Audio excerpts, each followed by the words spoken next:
Hello, सभी को good morning. Prince Prince residential senior secondary school की ऑनलाइन क्लासों में सभी का स्वागत है। मैं आर के शर्मा, व्यवसाय प्रबंध का अध्यापक। मैं आज आपको नेतृत्व के गुणों के बारे में चर्चा करूंगा। कल मैंने आपके नेतृत्व के गुणों के बारे में जो है पढ़ाया था। आज मैं इनको सही विस्तार से बताऊंगा कि नेतृत्व के गुण कौन कौन से होने चाहिए, कैसे होने चाहिए। तो नेतृत्व के गुण के बारे में जो कल भी मैंने बात की थी, तीन विद्वानों ने अपने अपने अलग मत दिए कि नेतृत्व में ये होना चाहिए, नेतृत्व में ये होना चाहिए। तो अलग अलग विद्वान, जो तीन विद्वानों के बारे में कल मैंने आपको पढ़ाया, टेरी जो है, टेरी के अनुसार जो है पढ़ाया। उनके बाद उन्होंने बताया कि गुण ये होने चाहिए। इसलिए मैं आज जो है नेतृत्व के वास्तविक गुणों के बारे में चर्चा करूँगा कि कौन कौन से गुण उसमें होने चाहिए। तो देखिए, नेतृत्व के गुण उपयुक्त विद्वानों ने जो है अलग अलग गुण के बारे में बताया गया, और सभी विद्वानों ने अलग अलग कहा कि बर्नार्ड ने भी ये कहा, और उसके बाद जो है टेरी ने भी यही कहा कि अलग अलग जो तीनों विद्वानों के गुण भी अलग अलग थे। तो आज मैं सही विस्तार से उन गुणों के बारे में चर्चा करूँगा। तो सबसे पहले जो गुण है वो है उत्तम स्वास्थ्य, कि अगर अच्छा नेता बनना है या अच्छा नेतृत्व अगर करना है तो उसका स्वास्थ्य जो है अच्छा होना चाहिए, उत्तम स्वास्थ्य होना चाहिए, किसी प्रकार की कोई बीमारी नहीं होना चाहिए, स्वस्थ शरीर होना चाहिए। तो देखिए, उत्तम स्वास्थ्य होना चाहिए। तो पहला जो गुण है वो है उत्तम स्वास्थ्य, कि उसमें उत्तम स्वास्थ्य होना चाहिए। तो देखिए, एक नेता का महत्वपूर्ण गुण होता है, एक नेता का जो महत्वपूर्ण गुण होता है वो होता है स्वस्थ शरीर का होना।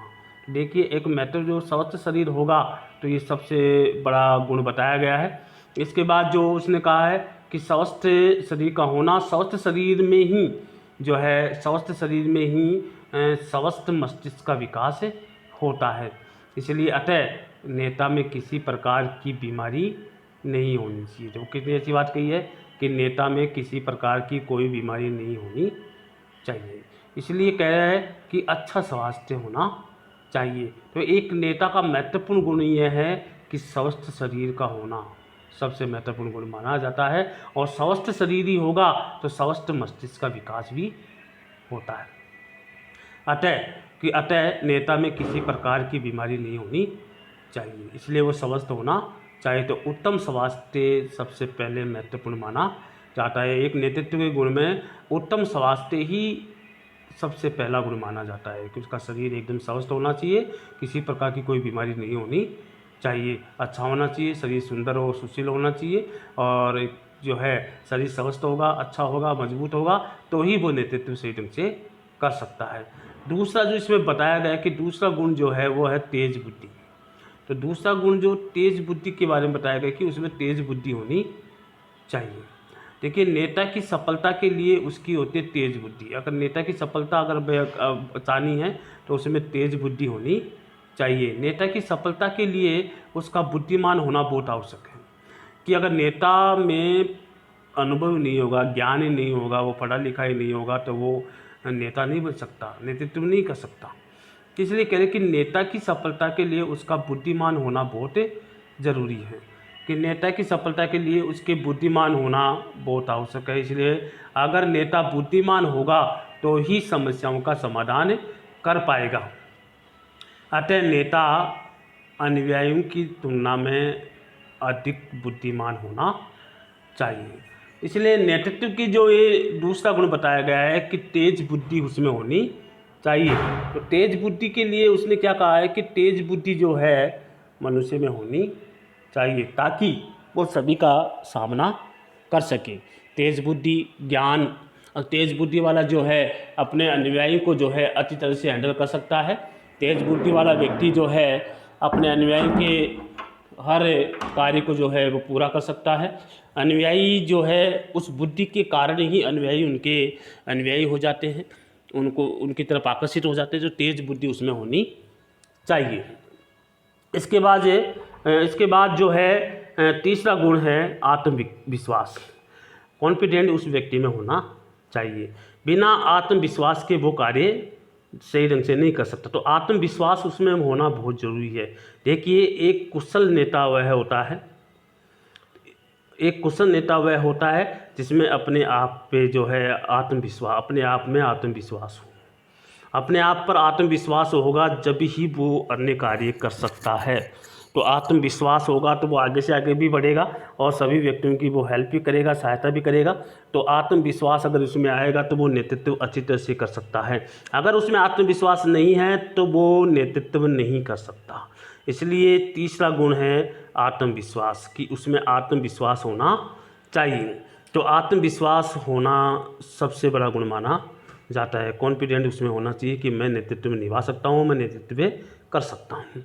आगे देखिए, चौथी विशेषता ये बताई गई है कि स्फूर्तिवान होना चाहिए। चौथी विशेषता उन्होंने बताई गई है कि स्फूर्तिवान होना चाहिए। स्फूर्ति माने उसमें हर कार्य करने की स्फूर्ति होनी चाहिए। तो वह एक नेता का महत्वपूर्ण गुण है जिसमें स्फूर्ति होना आवश्यक है। वो आलसी नहीं होना चाहिए, कि नेता आलसी नहीं होना चाहिए और नेता को सदैव सजग रहना चाहिए, हमेशा तैयार रहना चाहिए, हमेशा सजग रहना चाहिए, हर कार्य के प्रति वो तैयार रहना चाहिए। इसलिए कहा है कि स्फूर्तिवान भी चौथा गुण है, कि उसमें स्फूर्तिवान की भावना या स्फूर्ति होनी चाहिए। उसमें आलसीपन नहीं होना चाहिए। अगर आलसीपन नहीं होगा तो वो हमेशा सभी के कार्य करता रहेगा और लोग भी उसकी तरफ आकर्षित होंगे कि अच्छा नेता है, हमेशा जो है तैयार रहता है, आलसीपन इसमें है नहीं और हर कार्य वो टाइम पे करता है, जनता की सेवा करता है। इसलिए नेतृत्व के लिए उसको स्फूर्तिवान होना बहुत ज़रूरी है। पांचवी विशेषता आती है, सबसे महत्वपूर्ण विशेषता आती है, जिसको बोलते हैं चरित्रवान। उसका कैरेक्टर जो है एकदम सही साफ सुथरा होना चाहिए, तो वो ही नेतृत्व कर सकता है। उसकी छवि अच्छी होनी चाहिए, उसकी पहचान अच्छी होनी चाहिए। जब उसकी पहचान, उसकी छवि, उसका चरित्र जो अच्छा होगा, उसका कैरेक्टर अच्छा होगा, तो वो नेतृत्व को सही ढंग से निभा सकता है।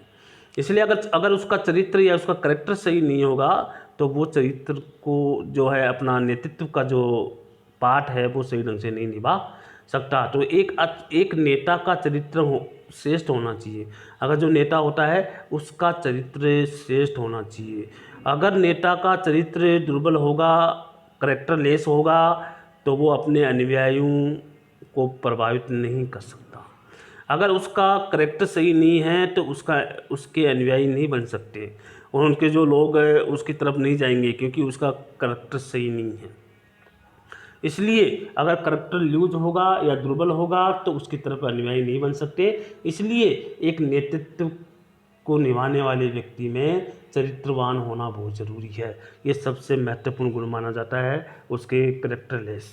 इसलिए कैरेक्टरलेस नहीं होना चाहिए, चरित्रवान होना चाहिए, अच्छा होना चाहिए, कैरेक्टर अच्छा होना चाहिए, जब भी उसके अनुयायी बन सकते हैं। अगला जो है वह है छठा, निर्णय क्षमता। एक नेता को किसी समस्या के लिए यदि समाधान करता हो तो परिस्थितियों को ध्यान में रखते हुए उसको निर्णय लेना चाहिए। क्योंकि अगर वो कोई किसी का समाधान कर रहा है, किसी कार्य या किसी योजना का समाधान या किसी समस्या का समाधान कर रहा है, तो उसको परिस्थिति को ध्यान में रख करके निर्णय करना चाहिए। निर्णय लेने से ही जो है उपक्रम सफल होता है, कि सही समय पर निर्णय लिया जाए, और सही समय पर अगर निर्णय लिया जाता है तो उस उपक्रम की सफलता निश्चित है।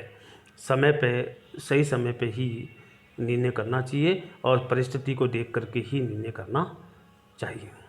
इसके बाद सातवां है शिक्षण और तकनीकी योग्यता, कि उसमें शिक्षण व तकनीकी योग्यता उसमें होनी चाहिए। एक नेता से अपने कार्य से संबंधित समस्त ज्ञान होने चाहिए। अगर एक नेता होता है तो उसके कार्य से संबंधित समस्त ज्ञान उसमें होने चाहिए। वो जो भी कार्य कर रहा है, तकनीकी ज्ञान जो भी ज्ञान है, सभी प्रकार का ज्ञान उसमें होना चाहिए, इसलिए वो आगे बढ़ सकता है। तो देखिए, एक नेता अपने कार्य से संबंधित समस्त जो कार्य जो होना, समस्त राज्य या ज्ञान उसमें होना चाहिए। तो देखिए, ज्ञान होना बहुत ज़रूरी है, तो समस्त ज्ञान उसमें होना चाहिए और उससे तकनीकी ज्ञान की भी आवश्यकता है, तो तकनीकी ज्ञान भी उसमें होना चाहिए। समय के अनुसार जो टेक्नोलॉजी जो ज्ञान बढ़ता जा रहा है उसका भी ज्ञान उसको होना चाहिए। तो मैंने आपके सामने जो है नेतृत्व के गुण की जो है विशेषताओं के बारे में चर्चा की है। पहली जो गुण बताए हैं और पहला जो गुण मैंने आपको बताया, गुणों की चर्चा आपके सामने की है। तो पहला गुण है उत्तम स्वास्थ्य, उसमें होना चाहिए। दूसरा गुण है तेज बुद्धि, उसमें होनी चाहिए। तीसरा गुण है आत्मविश्वास, उसमें होना चाहिए। चौथा जो मैंने आपको बताया उसमें स्फूर्तिवान की भावना होनी चाहिए। और दूसरा पांचवा इसमें बताया चरित्रवान होना चाहिए। और छठा गुण बताया गया निर्णय क्षमता होनी चाहिए। और सातवां गुण बताया गया शिक्षण और तकनीकी योग्यता उसमें होनी चाहिए। तो देखिए, मैंने आपको जो है नेतृत्व के गुणों के बारे में चर्चा की गई है। और छह गुण जो मैंने आपको बताए हैं वो उनको सविस्तार से बताया गया है। और इनको याद आपको अच्छे से करना है। और आगे के जो गुण हैं अगली क्लास में आपको मैं बताऊंगा। आज मैं इतना ही पढ़ाऊंगा। जय हिंद।